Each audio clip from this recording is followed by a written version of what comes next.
लंबे समय से बीजेपी हिंदुत्व के द्वारा जातिगत सोशल इंजीनियरिंग को साधती रही है। ऐसा माना जा रहा है कि बगावत मंडल और गमंडल की लड़ाई का एक हिस्सा है।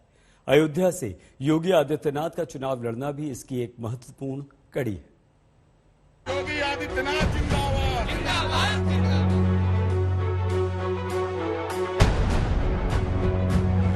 हनुमान जी महाराज की जय, योगी आदित्यनाथ जी की। यूपी में जबरदस्त सियासी खिचड़ी पक रही है। एक तरफ ओबीसी वोट के लिए अखिलेश बीजेपी के बगावतियों को पार्टी में हाथों हाथ ले रहे हैं। दूसरी तरफ योगी आदित्यनाथ मकर संक्रांति पर गोरखपुर में दलित के घर भोज में शामिल होते हैं। वहीं तीसरी तरफ अयोध्या में उनकी उम्मीदवारी को लेकर हुंकार और जयकार की गूंज है।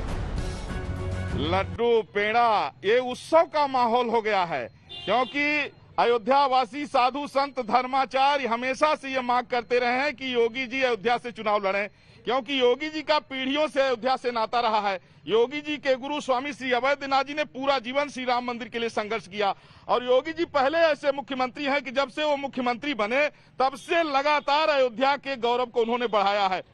ये अयोध्या धर्म की नगरी है और माननीय योगी जी साधु हैं और अयोध्या उनको इसलिए पसंद आई कि यहाँ एक धार्मिक नगरी है। अयोध्या हिंदू मुस्लिम सिख ईसाई की नगरी है और योगी जी संत हैं। तो 5 साल का कार्यकाल उनका बड़ा बेहतर गुजरा और आगे भी उनका गुजरेगा। अयोध्या के लोग संतुष्ट भी हैं। अयोध्या महज एक सीट नहीं है। राम मंदिर आंदोलन के बाद मंडल की राजनीति पर कमंडल के हावी होने की शुरुआत यहीं से हुई थी। दरअसल ये हिंदुत्व की वो धुरी है जहां से दशकों तक बीजेपी राजनीतिक ऊर्जा पाती रही है। यही वजह है कि अयोध्या के आंगन से बीजेपी एक नए राजनीतिक प्रस्थान का प्लान बना रही है। इसकी तैयारी पहले से थी, तभी तो 4.5 साल के कार्यकाल में योगी 30 बार अयोध्या आए। औसतन 5 घंटे भी जोड़े तो करीब 150 घंटे अयोध्या में रहे। फैजाबाद का नाम बदला। योगी के हर बजट भाषण में अयोध्या पर सौगातों की बारिश हुई। इतना ही नहीं, अयोध्या से योगी का चुनावी समर में उतरना बीजेपी के लिए एक तीर से कई निशाने जैसा होगा।